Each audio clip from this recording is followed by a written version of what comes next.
एक टाइम था जब आप 200 रुपए की जीन्स खरीद कर खुश हो जाते थे।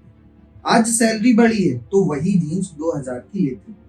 पहले घर का खर्चा 20,000 में चल जाता था, अब सैलरी डबल है और खर्चा भी डबल हो चुका है। Savings zero.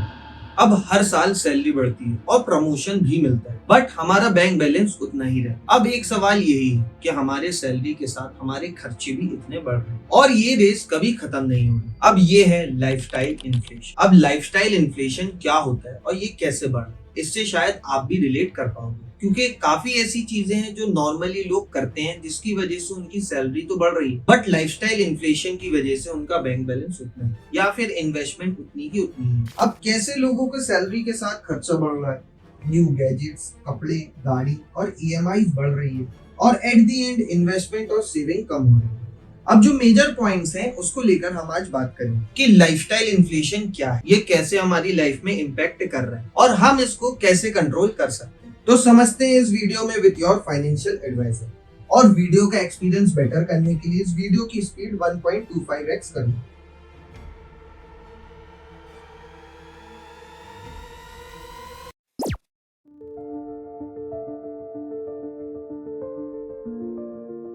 अब सबसे पहले तो हम ये समझते हैं कि लाइफस्टाइल इन्फ्लेशन क्या है और कैसे आज सभी लोग इसको फेस कर रहे हैं। अब शब्दों में लाइफस्टाइल इन्फ्लेशन या लाइफस्टाइल क्रीप एक ऐसा प्रोसेस है जहां आपकी डिक्शनरी स्पेंडिंग, लग्जरियस अपग्रेड्स और इनकम के साथ ऐसे प्रोपोर्शनली बढ़ जाती है जिससे सेविंग्स पे फर्क पड़ता है। मतलब सैलरी बढ़ रही है पर बैंक बैलेंस से सेविंग गोल्स उतने चेंज नहीं हुए।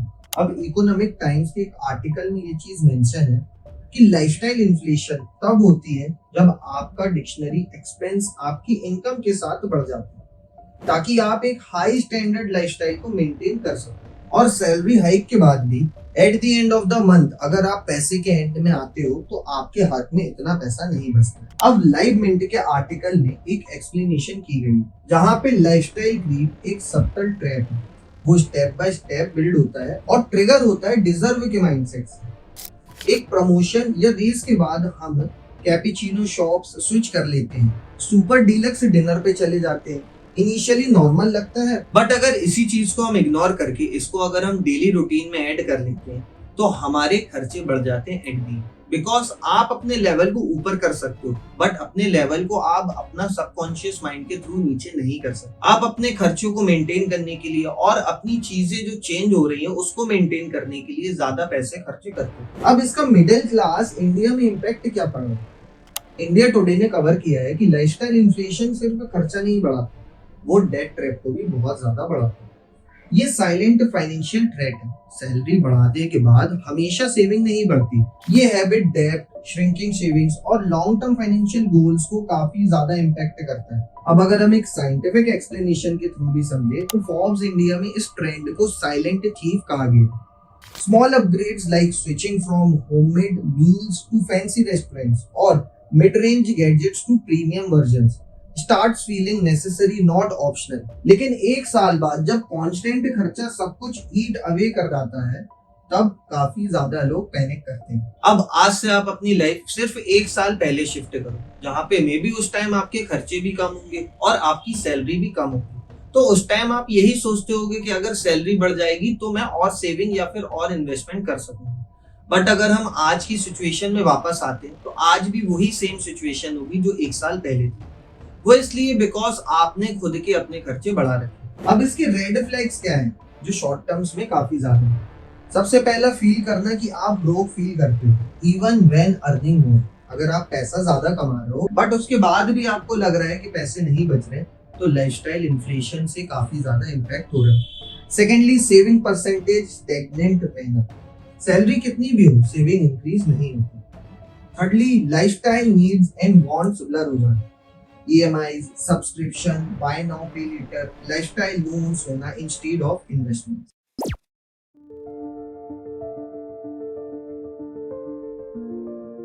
अब ऐसा हो किस लिए रहा? आखिर लोग लाइफस्टाइल इन्फ्लेशन में क्यों फंसते जा रहे हैं? सबसे पहला रीजन है deserving mindset and reward culture.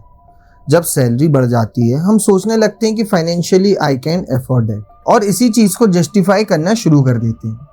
यही डिजर्व करने वाला माइंडसेट ही लाइफस्टाइल इन्फ्लेशन का साइलेंट ड्राइवर हो जाता है। लाइफस्टाइल क्रीप को अनहेल्दी हैबिट बताया गया है जिसमें नॉन एसेंशियल्स को जरूरी समझ लिया जाता है और सेविंग्स या रिटायरमेंट गोल से फर्क नहीं पड़ता। सेकेंड पॉइंट है कीप अप विद द जोनेसिस यानी कि पीयर प्रेशर। आप अपनी लाइफ को फ्रेंड्स, फैमिली या सोशल मीडिया पर लोगों से कंपेयर करने लग जाते हो। अगर आपके फ्रेंड सर्कल में या फिर फैमिली के किसी रिलेटिव ने नया फोन या फिर कोई नई गाड़ी ली या कोई दोस्त आपका एक बाहर की ट्रिप करके आया तो आप भी वो चीज करने का सोचने लगते हो और एट द एंड आप भी अपने पैसों को खर्च करते हो और अपने पीयर प्रेशर में आके लाइफस्टाइल इन्फ्लेशन में फंसते हो। हम प्रमोशन के बाद हम छोटे ट्रीट्स को एवरीडे हैबिट बना लेते हैं और बहुत धीरे धीरे अपने कंफर्ट जोन को अपग्रेड कर लेते हैं। थर्ड पॉइंट है easy credit and loan access.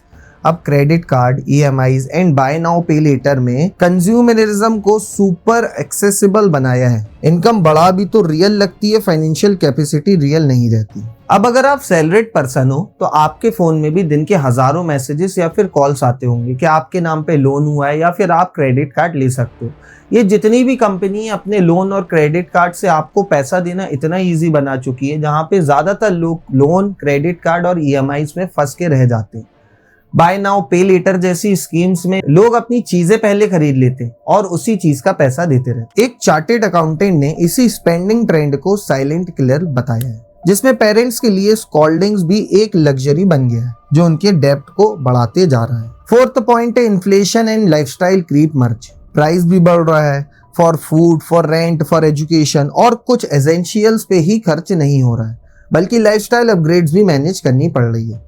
Lifestyle inflation उस स्टेट में होता है जब स्पेंडिंग इनकम के साथ प्रोपोर्शनली इंक्रीज हो जाती है जबकि सेविंग्स उस पेस पे ग्रो नहीं करती। फिफ्थ पॉइंट है साइलेंट इन्वर्टेंट क्रीप। अब लाइफस्टाइल इन्फ्लेशन जो डेंजरस बनाता है वो है कि ये बहुत ग्रेजुअल होता है। एक नया सोफा, थोड़ा ब्रांडिंग, शॉपिंग, भारी ईएमआई और फिर देखते ही देखते लाइफ और एक्सपेंसेस बढ़ते जाते हैं और नॉर्मली लोग इसको नोटिस भी नहीं करते जहां पे अपने सराउंडिंग्स को चेंज कर लेते हैं but at the end last में उनकी ईएमआईज और उनके लोन ही बढ़ते हैं। अब इन्वेस्टमेंट टैप्स या बजटिंग इग्नोर करने से स्पेंडिंग हैबिट्स कंट्रोल से चला जाता है। एक्सपर्ट इसे साइलेंट इन्फ्लेशन या सेविंग्स का स्टील्थ किलर कहते हैं। अब ये चीजों का इम्पैक्ट डायरेक्टली आपकी लाइफ में कैसे पड़ता है ये समझो, जहां पे daily day to day life में आप भी यही सब चीजों में फंसे हुए। सबसे पहले आप में से काफी ज्यादा लोग डेट ट्रैप्ट में फंसे होंगे या तो फिर आपकी सेविंग्स घट रही होगी। इनकम अगर बढ़ती जाए लेकिन एक्सपेंसेस उससे ज्यादा तेजी से बढ़ने लगे जैसे कि कार की ईएमआई, ब्रांडेड शॉपिंग और बीएनपीएल यानी कि bye now pay letter schemes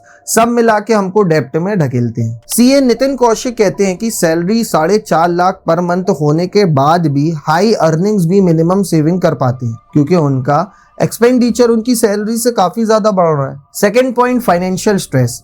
pocket stretch होगा, बैंक बैलेंस नहीं होगा। अब ज्यादा स्पेंडिंग करने के बाद और पैसे ना बचने के बाद आपको खुद से ही एक स्ट्रेस हो जाता है और कंफ्यूजन होती है। लास्ट में जब आप देखते हो तो सेविंग्स कुछ नहीं बचती और हाथ से काफी ज्यादा पैसा जा चुका होता है। अब एक फाइनेंशियल एक्सप्रेस के आर्टिकल में भी ये चीज मेंशन की गई है कि 1 लाख सैलरी भी इनफ नहीं लगती क्योंकि lifestyle inflation, cost of living और सोशल प्रेशर के साथ सेविंग्स इंपैक्ट करती है। Third point long term goals delay हो जाते हैं। अब मे बी आपने सोचा होगा कि आज से 2 साल या फिर 5 साल बाद आप अपने गोल्स की तरफ बढ़ोगे या फिर आप कुछ चीज अचीव करोगे या फिर कुछ चीज खरीदोगे बट अगर आप आज की सिचुएशन के हिसाब से चलोगे तो मे भी हो सकता है कि आप अपने लाइफस्टाइल गोल्स को और ज्यादा डिले करते जाओ और इसका सबसे बड़ा रीजन है लाइफस्टाइल इन्फ्लेशन। अब सेफ एसेट्स इंडिया के एक ब्लॉग में ये लिखा गया है कि unchecked lifestyle inflation ultimately financial stress, low savings और डिलेड वेल्थ क्रिएशन लीड करता है। फोर्थ पॉइंट है न्यू मिडिल क्लास का ट्रैप। अब अर्बन इंडिया में न्यू मिडिल क्लास ट्रैप के हाई अर्निंग्स इनकम तो अच्छे रहते हैं लेकिन लग्जरी लाइफस्टाइल मेंटेन करते करते फाइनेंशियल स्टेबिलिटी काफी ज्यादा दूर हो जाती है। अब बिजनेस टुडे में ये चीज लिखी गई है कि लाइफस्टाइल इन्फ्लेशन मिडिल क्लास के डेब्ट को फ्यूल करता है, सेविंग्स को श्रिंक करता है और लॉन्ग टर्म गोल्स को काफी ज्यादा रिस्की बना देता है।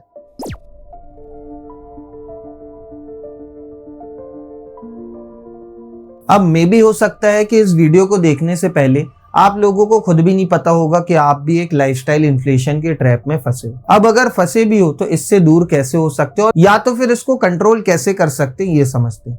अब इसमें आपको कोई कंजूसी से नहीं रहना है कि आप अपने लाइफस्टाइल को काफी ज्यादा कंजूसी से चलाओ। हाँ, बट उसको थोड़ा सिस्टमेटिक तरीके से मैनेज करना है। वो कैसे, ये समझते हैं। सबसे पहले पे योरसेल्फ फर्स्ट, सेविंग्स को प्रायोरिटाइज करो। सैलरी आते ही एक सर्टेन परसेंटेज जैसे कि 20 या 30% को ऑटोमेटिकली एसआईपी या सेविंग अकाउंट में डालते चलो। सेकंड पॉइंट है 50-30-20 रूल। अब ये 50-30-20 रूल इन्वेस्टमेंट में काफी ज्यादा फेमस है, जहाँ पे 50% नीड्स में रखो, 30% वांट्स में और 20% सेविंग्स या फिर इन्वेस्टमेंट्स में। अब हम इसको सिंपल एग्जांपल से समझते हैं। अब अगर आपको 5,000 रुपए की एक्स्ट्रा सैलरी हाइक मिल रही है तो वो 5,000 रुपए इन्वेस्टमेंट करना शुरू करो। अगर आपको उसमें 11 या 12% तक का भी लॉन्ग टर्म रिटर्न मिला तो आपके अकाउंट में 50 या 55 लाख रुपए होंगे। थर्ड पॉइंट है माइंडफुल स्पेंडिंग और बजट ट्रैकिंग। अब कोई भी चीज नई खरीदने से पहले खुद से एक क्वेश्चन पूछो कि क्या सच में आपको उस चीज की जरूरत है। अगर आंसर हाँ आता है तो फिर इस चीज को ले लो, बट ज्यादातर टाइम में आंसर नहीं आएगा। और अगर आपको उस चीज की सच में जरूरत नहीं है तो उस पे पैसे वेस्ट मत करो। प्रॉपर बजटिंग, माइंडफुल शॉपिंग और क्लियर गोल से डिसिप्लिन स्पेंडिंग पॉसिबल होती है। फोर्थ पॉइंट जो फॉलो करना है वो है क्लियर फाइनेंशियल गोल सेट करो। शॉर्ट, मीडियम, लॉन्ग टर्म क्या करना है ये समझो। अपने गोल्स डिफाइन करो। 1 से 3 साल में इमरजेंसी फंड, 3 से 10 साल में घर या कार ले लो, 10 से ज्यादा साल में रिटायरमेंट कर लो। Fifth point, regular financial check ins. हर 6 से 12 महीने में बजट और गोल्स रिव्यू करो। अगर सैलरी और प्रायोरिटीज चेंज हुआ है तो एडजस्ट करो। Sixth point, emergency fund plus investment को ऑटोमेट करो। अनएक्सपेक्टेड लाइफ इवेंट्स के लिए 3 से 6 महीने का इमरजेंसी फंड रेडी रखो। एक्सिस बैंक और टाटा कैपिटल दोनों कहता है कि ऑटोमेशन से डिसिप्लिन आता है, इम्पल्सिव एक्सपेंसेस कंट्रोल में रहते हैं। 7 point, stick to budget even on hikes. अब प्रमोशन मिलते ही या फिर अपनी सैलरी पे हाइक मिलते ही अपनी लाइफस्टाइल को काफी ज्यादा अपग्रेड नहीं करना है। उसके अगेंस्ट में मनी फर्स्ट डेट क्लियर करो या इन्वेस्ट करो, ना कि ईएमआई या लग्जरी पे इन्वेस्ट करो। अब समरी अगर हम छोटे से समझे तो भाई अगर सैलरी बढ़ती है तो सबसे पहले उसका पार्ट ऑटोमेटिकली इन्वेस्ट करो। क्लियर गोल सेट करो, अपना बजट स्टिक करो। लाइफस्टाइल इन्फ्लेशन से बाहर निकलने के लिए डिसिप्लिन और प्लानिंग जरूरी है।